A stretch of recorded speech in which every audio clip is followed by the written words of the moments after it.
Good morning, everyone. In these few minutes of this video, I'm going to talk with you about what is treated in chapter 17 of our grammar, the so-called while consecutive. It is a natural counterpart to our discussion of the imperfect verbs, and in a way completes the discussion of the imperfect, at least in the call. But what we say about the while consecutive is going to apply to all the stems in the imperfect.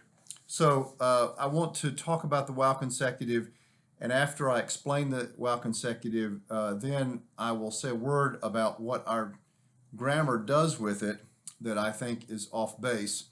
I will point you to some places in the grammar that will be helpful, but point out some things in the grammar to avoid. Ideas that I think are quite not only misleading but unhelpful as you go forward in Hebrew. So let's begin with this concept of the while consecutive. The while consecutive is an element that is added to imperfect verbs, only to imperfect verb forms. The while consecutive, and we'll just use our strong verb paradigm for now. Yiktol, the call imperfect third masculine singular form of our paradigmatic verb katal. In the imperfect, yiktol would be translated he will kill, he kills as a matter of practice, he may kill, the modal sense. One of those is typically what we would expect when we encounter this imperfect verb in a context.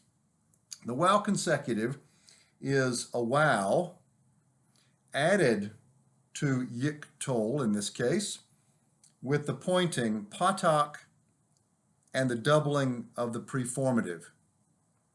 While, patak, doubling of the preformative of the imperfect. So the form then of this imperfect plus the while consecutive would be yiktol. While, patak, the preformative of the imperfect is doubled. When the while consecutive is added, this now is a special form that communicates simple action in past time. So yiktol would be translated, and he killed. Every single time. There is there are no options. There's no interpretation to engage in. Every time the while consecutive appears with an imperfect verb, it signals simple action in past time. Now, a couple of notes here. First, this is added to imperfect verb forms to make a distinctive verb. In a sense, it creates a special form. We will continue to parse verb forms like this as an imperfect and note that the while consecutive has been added. But we can talk about a while consecutive form because we will see that in some imperfects the form is really distinctive. In strong verbs like this, it will not be, but in some of the weak verbs, there are changes that take place that indicate something is happening other than just an imperfect verb having something added to it. When the while consecutive is added, it makes a special verb form that we could call a preterite. We don't need to use that label again.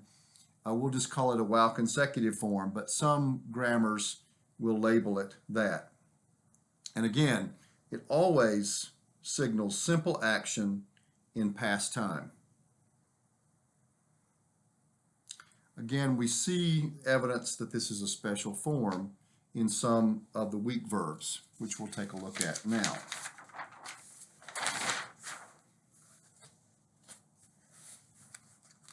The three hey verbs are one of the verb types that really show us that something happens to the imperfect when the while consecutive is added that transforms it into a special form.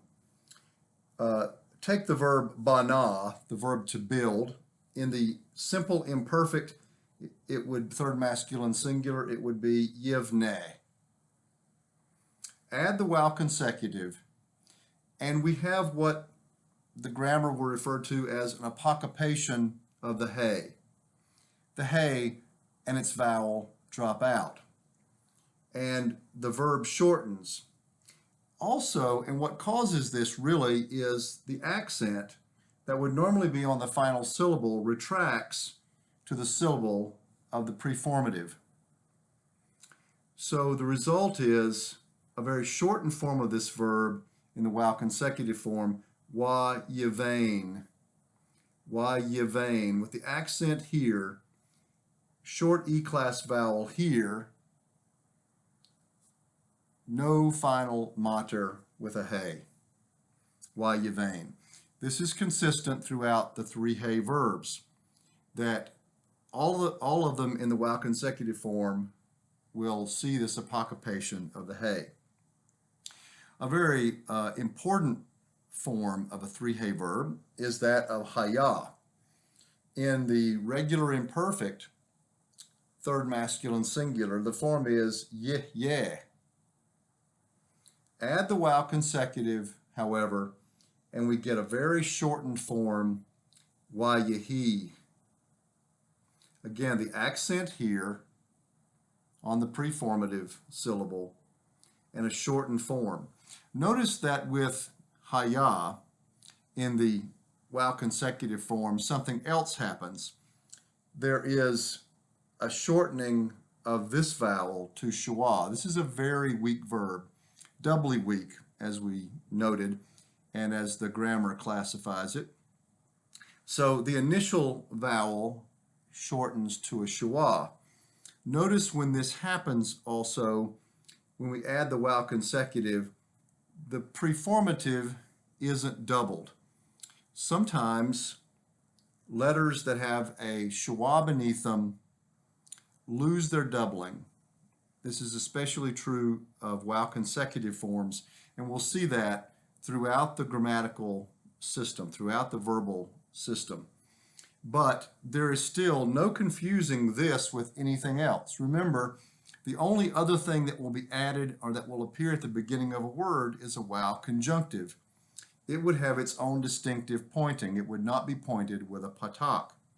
So we still recognize the vowel consecutive. We will not confuse it with anything. Wayahi. These three hey verbs will, in the vowel consecutive form, communicate simple action in past time. So this verb, and he built, and this verb, which often begins a new segment of a narrative, can be understood as, and it happened, which might not even be translated, depending on how you choose to render the sentence. Or it could have a subject and something was or something occurred with a subject following. But often it appears as a new to introduce a new segment in the narrative, and it came to pass. The older translations rendered it. Well, the biconsonantal verbs are another weak verb type that show distinctive forms and important changes when the vowel consecutive is added.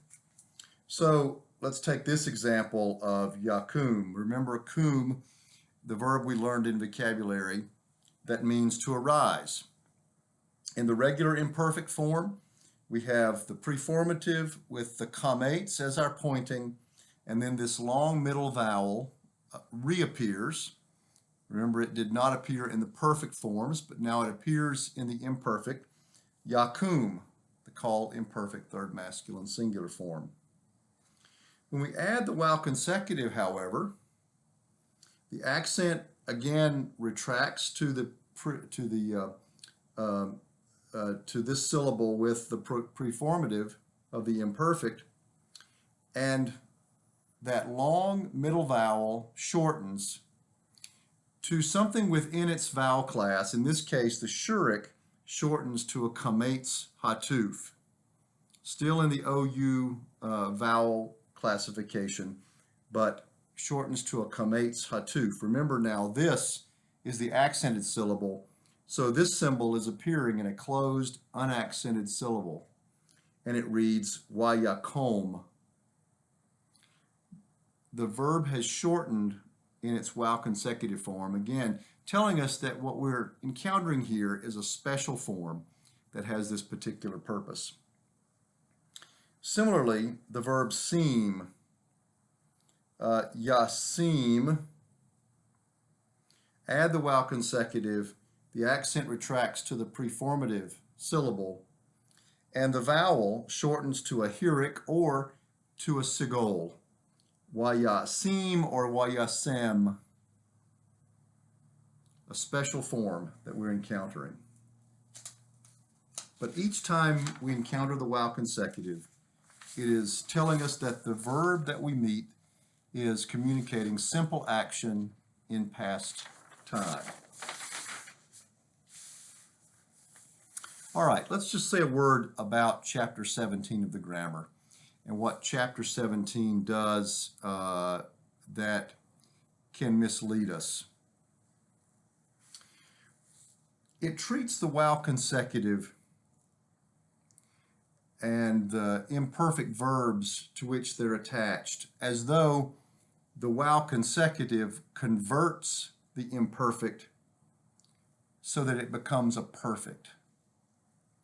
This is language that appears in older grammars when people thought that that's sort of what was happening here, that a wow consecutive attached to an imperfect, which would normally signal future action, let's say, now signals action in the past. Well, remember that perfects don't carry any definite time and type of action anyway. So the idea that an imperfect is converted to a perfect is not really helpful. But now we know through the study of other Semitic languages that this is not what's happening anyway. That other Semitic languages have these special forms that we call preterites that communicate simple action in past time. And that's what's happening here. The wow consecutive is creating a special form that communicates simple action in past time. Nothing is converted.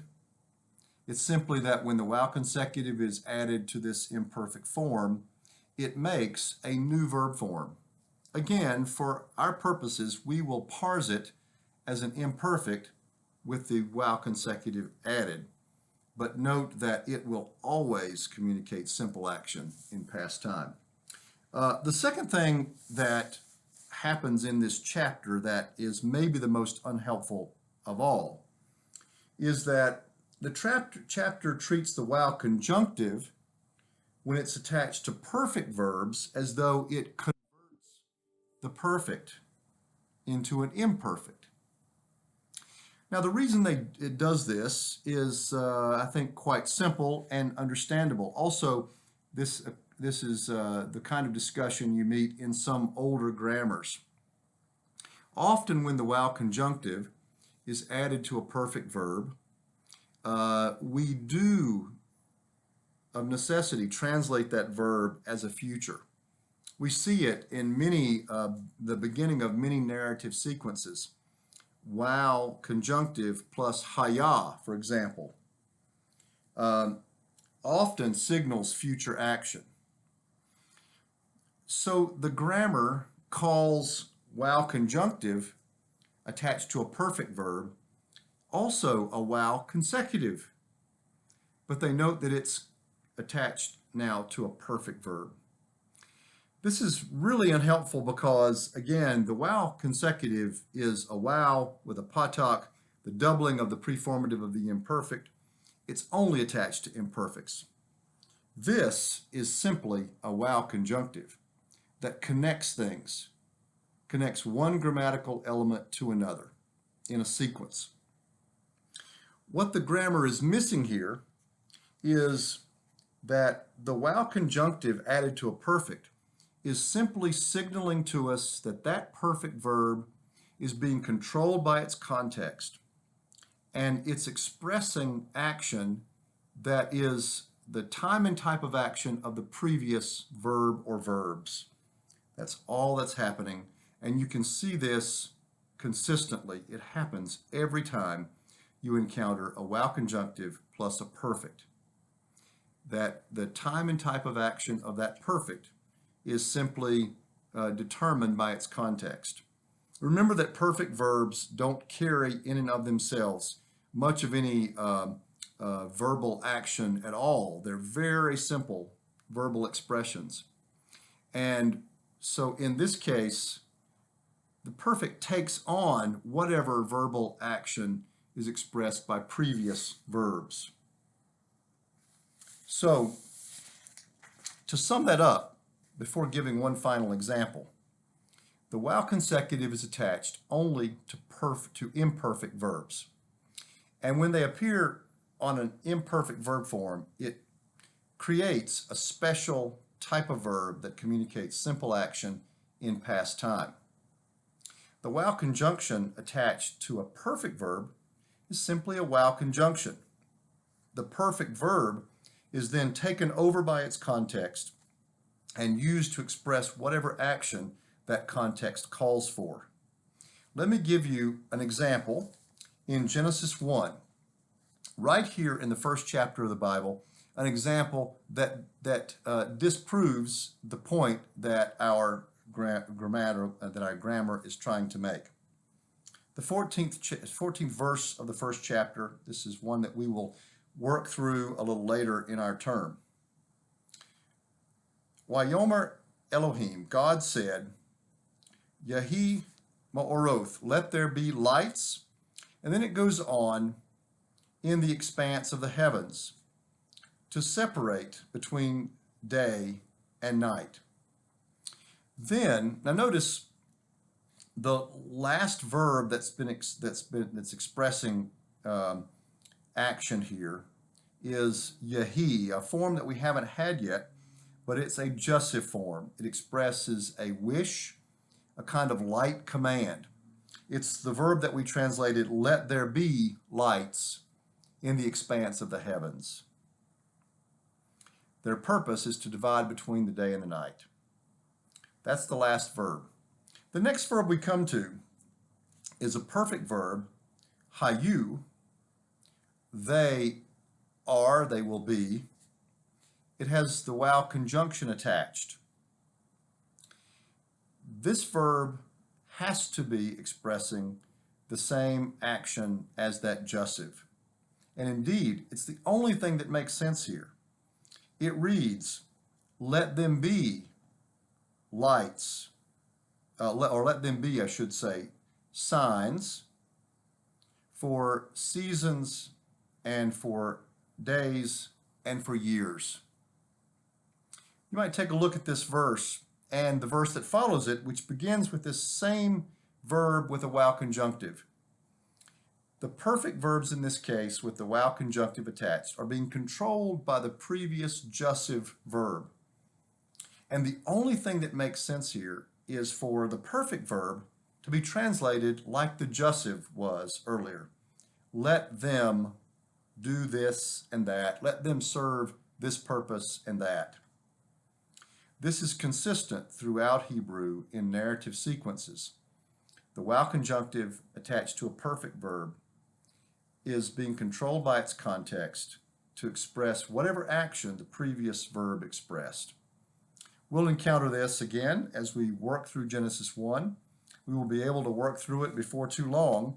And now, with the wow consecutive and with this narrative sequence of the wow conjunctive plus the perfect verb, we're able to deal with much more a variety of sentences and narrative sequences in Hebrew, and we'll begin to work through that together tomorrow.